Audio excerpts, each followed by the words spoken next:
My name is Keith Yings. My wife, May, is pretty in appearance. When we were dating, she was head over heels for me, was kind and honest, often cried and laughed, and the meals she cooked were delicious. Moreover, she was kind to children she didn't know, which made me more hopeful for the future. I thought May was the one for me and proposed, and we got married about a year after we started dating. Since we both valued our own time even while dating, I think we managed to maintain just the right distance as a married couple. However, about 6 months after getting married, I started to become concerned about May's behavior, which seemed too free. May also worked and often went on business trips. But recently, she started going without saying anything. Our conversations at home drastically decreased, and we hardly had even the most basic conversations. When I tried to talk to her, it felt like I was being ignored, or rather, rejected. After a while, I couldn't help but say to May, "You don't have another man, do you?" Because, honestly, I couldn't think of anything else to say. I just got back from work. What's wrong? You don't trust me? It's not that, but we haven't been talking recently, and you've been coming home without notice a lot. I'm just worried. I don't want to have a drawn-out conversation when I'm tired from work. It's not that I come home without notice, but rather that I forget to contact you because of sudden business trips. Do you remember? But you've forgotten many times. I'm busy with work. When work was mentioned, I couldn't say anything strong. I knew May loved her job. All right, but I want you to properly contact me from now on. I'll try. After saying that, May went into her room and shut herself in. It had been a while since May and I had exchanged so many words, but to think that this was the conversation we had, I sighed deeply. From the next day, May's behavior didn't change. In fact, it got worse. As soon as she came home, she would shut herself in her room. We used to take turns cooking, but that system had long since lost its effectiveness. Until now, when she didn't come home without notice, it was just for one night, but it started to extend to 2 or 3 nights. And then the day finally came. May said, "Can you write this for me?" And when I thought she was finally talking to me, she handed me a divorce form. May's name was already filled in, and I was at a loss for words. Because lately, Keith, it seems like you don't like being with me, and I don't see the point in staying together. So sudden. It's not sudden. I've been thinking about it for a while. You've changed recently, and it's been hard for me too. May looked at me with her big eyes, and my heart ached at the tears that seemed about to spill. I'm not saying right away, but if we're both suffering, maybe it's a good option to be prepared to part ways at any time, right? Yeah, maybe you're right. Saying that, I took the divorce form. Oh, and by the way, the fact that you suspected me of cheating before has traumatized me. Whenever you try to talk to me, I get palpitations. So, can you please stop talking to me from now on? I see. I'm sorry. May scoffed at my apology and went back to her room. Why did I apologize just now? That thought stuck in my mind, and I wanted to talk to someone about it. But it was already late, and it wasn't a good time to call a friend. All right, thinking back, I was a bit cornered. Unable to wait until tomorrow, I found myself turning on the computer. Is there anyone who can listen to me? I have something I want to ask. I can't sleep and am awake. What's up? I suspect something's up with my wife. Yes, I ended up seeking advice on an online forum. What do you want to do? Being handed a filled-out divorce form and continuing the marriage doesn't sit well with me. Yeah, I get that. And just guessing, but maybe your wife doesn't really intend to file the divorce form. Am I being taken for granted? She's taking advantage of your kindness. I see. It might sound harsh, but kindness alone won't make you happy. I see. Anyway, your wife is highly likely guilty. You need to take off the mask of kindness. With that in mind, decide what you're going to do next. Yeah, thanks. I felt enlightened after discussing on the forum, and I realized my own feelings. I had long since let go of my trust in May. I continued to write down what I should do next in the Notes app on my computer. And then my daily life started to turn again. As usual, there was zero conversation with May, and her unauthorized overnight stays did not decrease. A little change was that I was not as troubled as before. It's like having a doll in my house. Even when May was home, I started to think that way. One Sunday, while I was relaxing at home alone, I received a call from an unknown number. Hello. I answered the phone, though suspicious. Keith, it's Ivana. Is now a good time? Ivana. Oh, yes, it's fine. The caller was May's sister, Ivana. I've only met her a few times, but she was a very serious and stiff woman. Maybe it was because she was wearing glasses. I instinctively straightened up. Is May at home? May is on a business trip today. On a Sunday?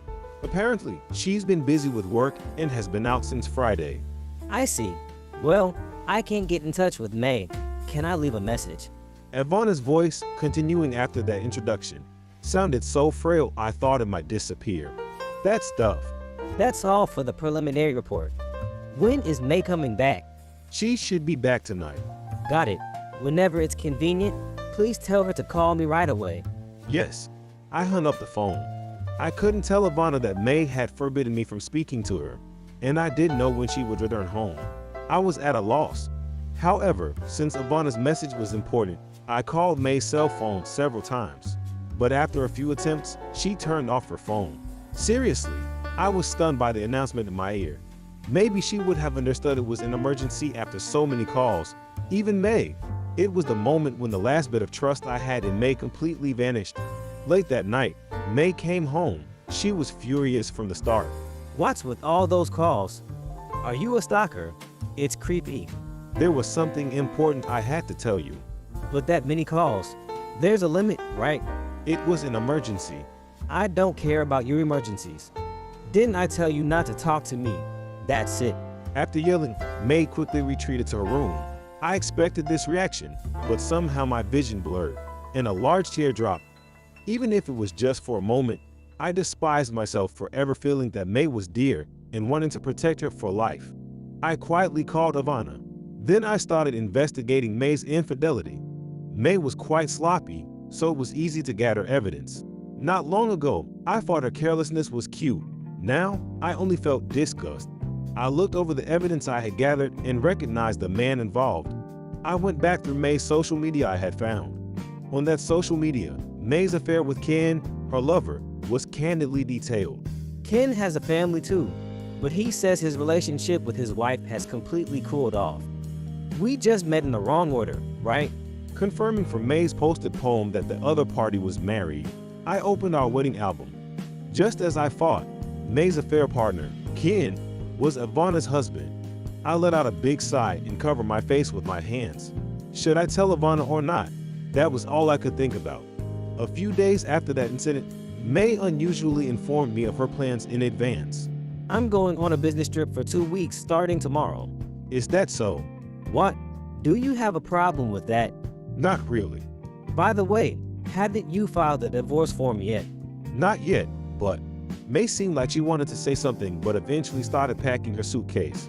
I quietly left the room and checked May's social media. I'm going on an overseas trip with Ken.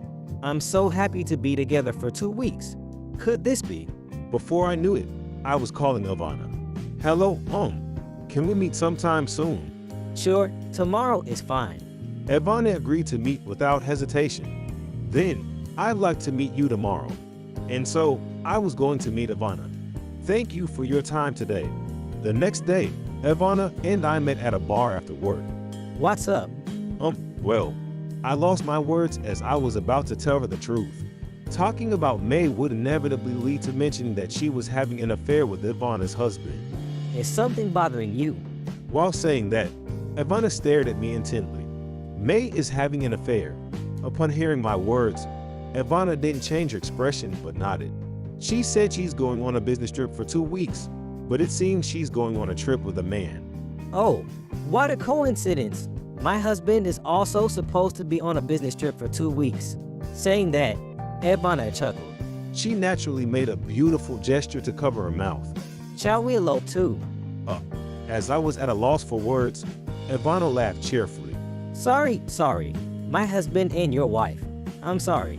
Saying that, Ivana wiped the tears that had gathered at the corner of her eyes. Did you know? Yeah, kind of. I thought about letting it slide a bit longer, but it's confirmed, isn't it? Ivana's words revealed my own irritation. Yes, it's confirmed. I have a lot of evidence, and Got it. Can you share it with me later? of course, what will you do, Ivana? What do you mean, what will I do? I'm going to demand compensation from those two. I'm sorry, but Ivana gazed into my eyes for a moment after I said that. Then her expression softened and she smiled gently. It's okay, because Ivana's smile faded as she looked at me. Her eyes, cold as ice, stared sharply at me. they're no longer family to me. Saying that, she forced a smile again. Beautiful tears fell from her eyes. Ivana, Sorry. I didn't know what to do and just fumbled around. Ivana took off her glasses, wiped her tears, and gave me a wry smile. I was prepared, but it's tough. But let's make sure they get what they deserve. The moment our eyes met, my time seemed to stop for a moment. She was incredibly beautiful. She was beyond May's appearance. Yes, I hadn't realized because she wore glasses, but Ivana was an incredibly beautiful woman. Since I had the next day off from work, I spent it relaxing with a light heart for the first time in a while. Having talked to Ivana probably played a big part in that. Lately, I've been feeling down and couldn't enjoy the things I like, so today, I decided to go on a used bookstore tour. With that thought, I started getting ready. And then, somewhat absent-mindedly, I turned on the TV at home. I froze for a moment at the information being broadcast on the TV. Wait, May works at this company, right? To my shock, it was reported that May's company had gone bankrupt. I hurriedly checked the information on my computer and cell phone, but no matter where I looked, it was written that the company was going bankrupt. It was confirmed. Did May know about this? I was angry at myself for worrying about May at a time like this. However, it seemed unlikely that May, who had said she was going on a business trip abroad, knew about this. As I paced back and forth in my room, pondering, the doorbell rang as if to stop me. The visitor was from the post office, and it was a certified mail addressed to May. This timing, it must be related to the bankruptcy. After seeing off the postal worker, as if on cue, the house phone rang. Hello. Excuse me, is this the residence of May Yings? Yes, I'm her husband, Keith Yings. Thank you for calling. We're unable to get in touch with May. Could I possibly leave a message with you, Mr. Yings? Actually, May and I met at the same workplace, and I left to start my own business. The clerk on the phone was actually someone I knew. May I ask, a certified mailer ride, does it have to do with the bankruptcy? Yes, that's correct. The president is currently desperately looking for reemployment opportunities for the employees and wanted to talk to May. I heard she was on leave due to her father's illness. I know it's a busy time, but could you please pass on a message asking for a call back? Understood. May is supposedly on a business trip right now, so I'm not sure if she can call, but I'll pass on the message. A business trip, Mr. Yings. I hung up the phone while listening to the clerk's confused voice. From the conversation, it seemed that the mail was a termination notice. I couldn't let this cause trouble at the workplace. I decided to call May. However, May didn't answer. As expected, I left several missed calls again. Stop bothering me. I'm on a business trip. Don't contact me.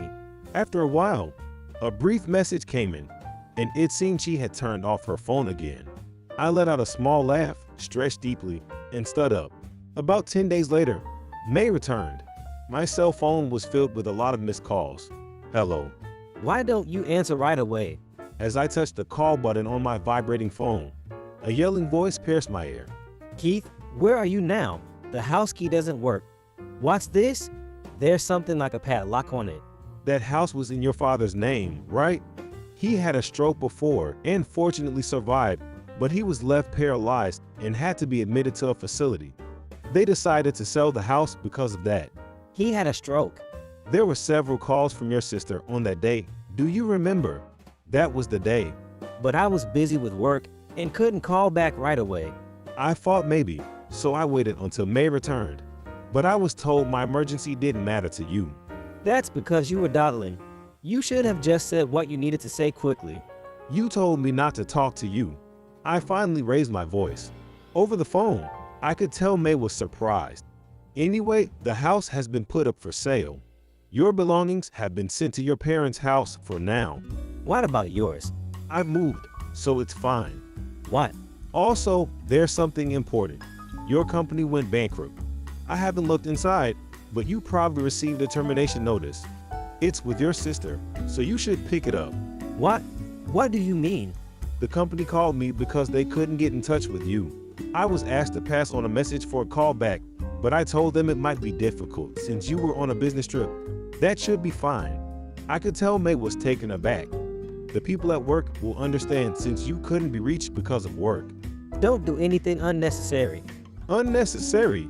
A stranger who neglected their duty to communicate is making a fuss. Hey, stranger. Oh, right. We've become strangers.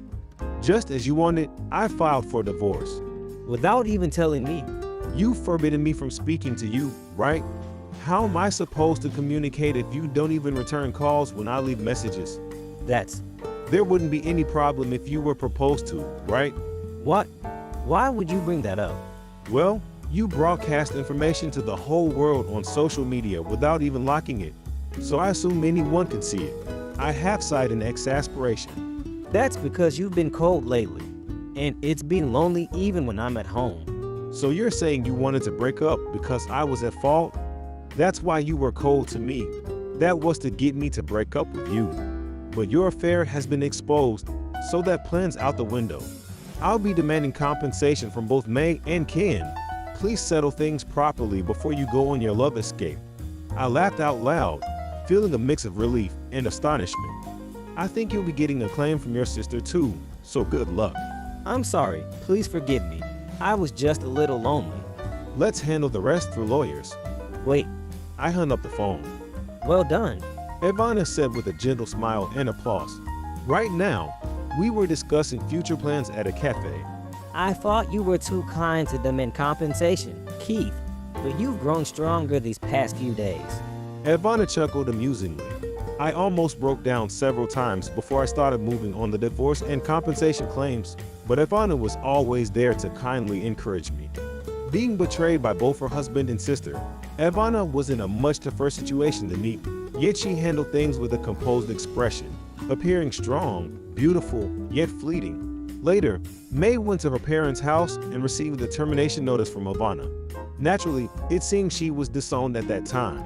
Ken also received a divorce and compensation claim from Ivana, but he complained that he wasn't serious about May, so there was a bit of a dispute. Since the house where Ivana and Ken lived was in Ivana's name, he was kicked out, and after the divorce was finalized, he ended up homeless. May's father's house was also put up for sale, so she had nowhere to go. May and Ken ended up together out of necessity, but they are burdened with a hefty compensation and constantly argue. May was caught lying to the company about taking time off and neglecting to return calls, so she didn't receive any help finding a new job. It was a classic case of reaping what you sow. Being in a specialized profession, bad rumors spread quickly, making it difficult for her to find work in that field again. She is now working 2 part-time jobs. And now, I meet Ivana regularly. She probably still hasn't healed completely. I stay silent thinking so, but then she says, Keith, maybe you should try holding my hand sometimes. Sometimes she shakes me like this, and I'm reaching my limit. I want to be happy next time. Then, I could. The sun is beautiful, isn't it? May lost everything by neglecting communication with people. When you betray people, lie, and stop communicating, you lose all trust and your own value. This was a clear lesson in that.